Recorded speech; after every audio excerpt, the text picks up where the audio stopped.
sakripisyo at saka ang guidance na kanilang provide sa kanilang anak. Amen? Ngayon, as we gather to celebrate and devote ourselves to our mothers on this day, mahalaga na maintindihan natin ang kahalagahan ng topic na Mother's Day. Hindi lang yung tinatawag na in context sa earthly na relationship, pero maintindihan natin ating spiritual na journey. Sabi natin spiritual journey. Mga kapatid. Kasi sa araw-araw nating pamumuhay, dapat maintindihan natin yung profound connection between our love for our mothers and our devotion to God. Are you with me? Amen. Love for our mothers and our devotion to God. So, by embracing yung principles nating matututunan, we can deepen our understanding of the divine gift of motherhood. Hindi lahat magiging mother. Are you with me? Kasi kanya-kanyang gift and calling siya. Kaya pag hindi ka talaga magkaanak, huwag kang magdrama. Amen. Kasi kanya-kanyang linya ito. Amen. Are you still with me? Amen. May tinawag si Pablo, hindi nagkaroon ng asawa yon, walang anak yon. Si Jose Rizal, wala ring anak yon.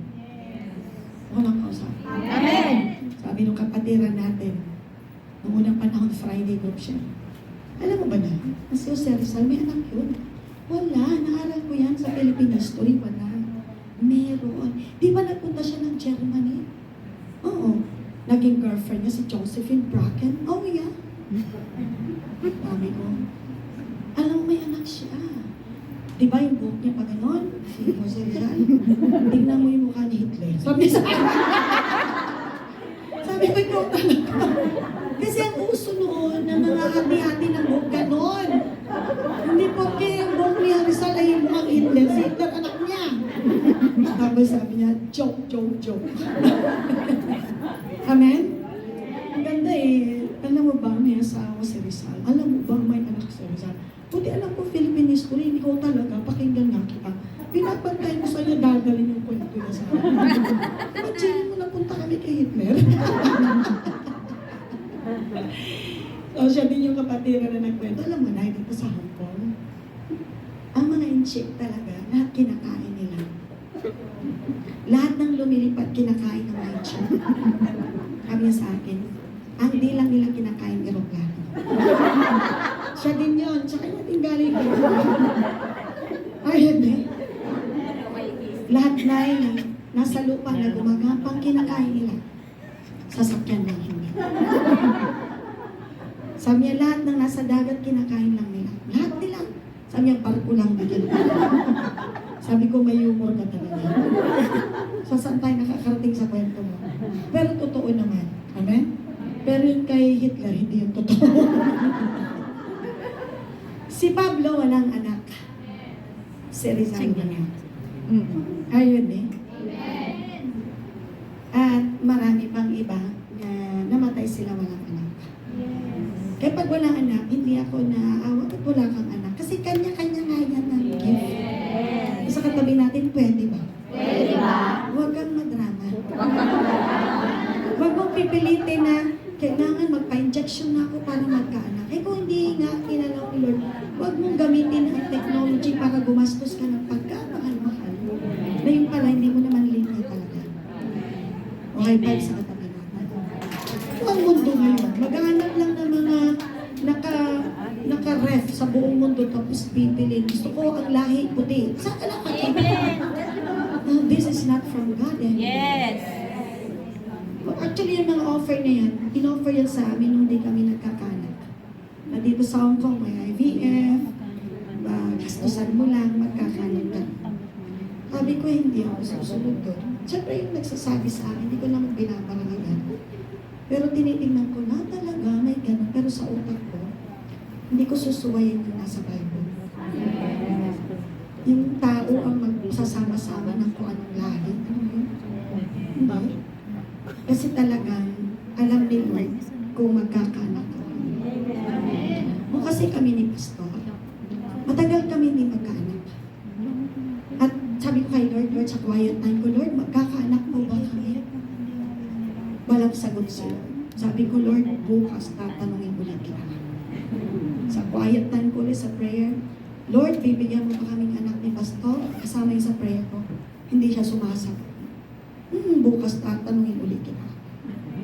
Ay, sa araw, May of 2023, sinagot ako ni Lord, magkakaanak kami. Amen? Pagdating ng 2006, buntis ako.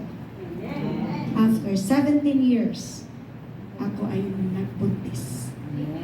At dahil delay na yung menstruation ko, actually, kahit nung hindi pa ako buntis, talagang bago yan. Sa sobrang busy yung aking hormones, hindi ayos. Kaya sabi ni Bishop, Chu, yung hormone mo, ayusin mo. Sabi ko, hindi yung hormone. He's full of humor. Parating siya namin to 20 touch na ng aeroplano niya. He's so tired. I don't know kung kaya pa niyang mag-joke. Pero bukas siya na mag-share dito. Darating siya mamaya. Tapos mga kapatid, magulo siya. Dumating yung mga pamangkin niya from the US. Yung ate niya.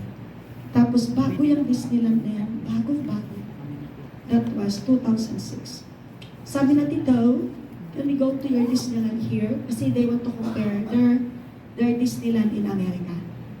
Kasi doon naman nag-start ang mga Disneyland. Si Mr. Disney. Tapos nagkaroon ng Walt Disney, nagkaroon ng Hong Kong Disney, at mga Disney. Kaya gusto nilang makita kung ano ang meron sa Amerika nung nandito na sa Hong Kong. So pumunta kami doon, yung pala buntis na ako ng time na yun. Nagtataka ako, bakit? Ang bilis kong maglakad. Pero time na hindi ko gustong mabilis.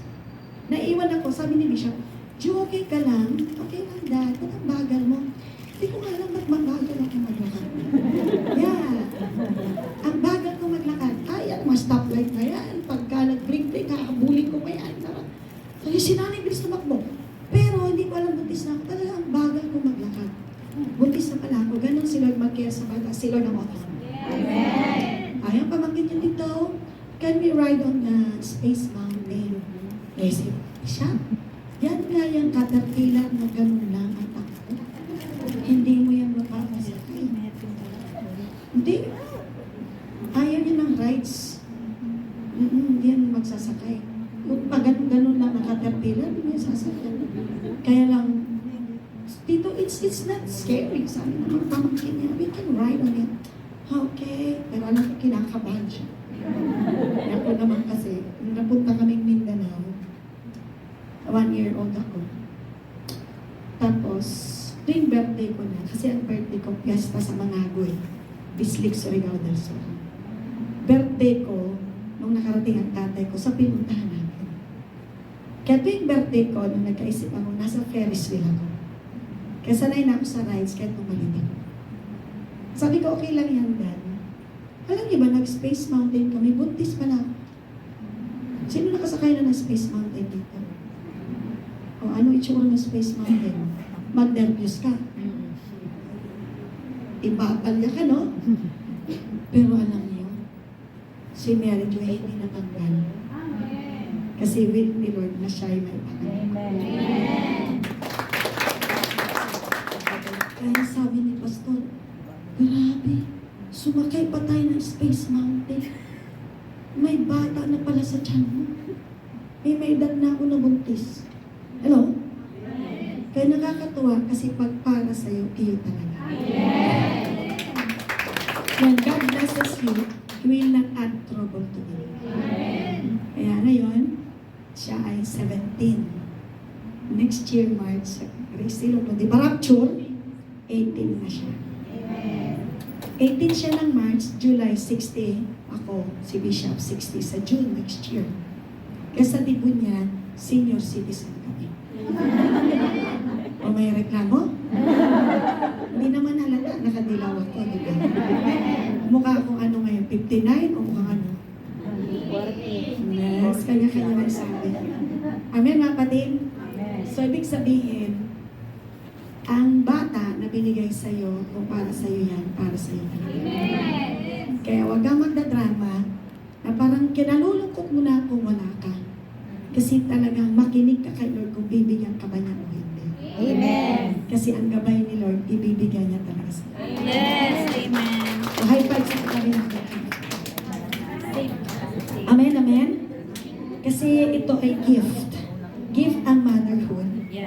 At kailangan maintindihan natin, lumalim ang unawa natin sa divine gift of motherhood and the role it plays in shaping our character and our relationship with our Creator.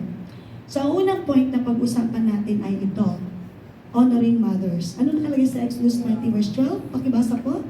Honor your father and mother, so that you may live long in the land that the Lord has given you. Sino ditong gustong mabang buhay? Amen. Hindi pansit ang pampahaba ng buhay. Ano daw? Honoring. So ngayon, sa mami tayo mag-usap-usap. Ang nanay. Sabi natin, ang nanay. Bow them, bow. Okay?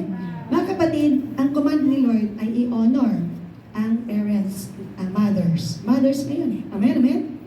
Ito ay palatandaan, ito ay isang palatandaan ng respeto, appreciation, and recognition of the important role they play in our lives. Natutuwa ba kayo naging tao tayo? Natutuwa ba tayo na napalaki tayo? Natutuwa ba tayo na tayo ngayon ay nagpapalaki na rin? Pero kung walang nanay na nagtyaga, wala na tayo. So honoring our mothers demonstrates obedience to God's command and humility. So, ibig sabihin mga kapatid, kapag ka ino-honor natin sila, ibig sabihin na salita ni Lord ay marunong ka sumunod. Mahalaga itong sundin ang salita ni Lord. Amen? Kaya sa application ng number 1, we should show honor. Sabi natin, we should show honor and appreciation to our mothers, hindi lang during Mother's Day, but every day. Sabi natin, every day. Paano tayo makapagpakita ng respeto sa ating mga nanay? Sa magitan ng love. Number 1, love. Pangalawa, care. Through simple actions such as appreciation, pasasalamat, yung i-praise mo sila, pasalamatan mo sila, yung sa kanilang ginawa para sa buhay natin, na nagamit sila ni Lord. Amen? At paano parang mo pa siya i-honor? Tumulong ka sa trabaho sa bahay. Amen? Amen. Ay maraming batang hindi marunong mag-honor sa parents kasi hindi tumutulong sa trabaho sa bahay. And attending to their needs. Ano yung needs ng mga mama? So, syempre, nandito mga mama kayo, pero may mama pa kayo. So, you need to honor. Amen?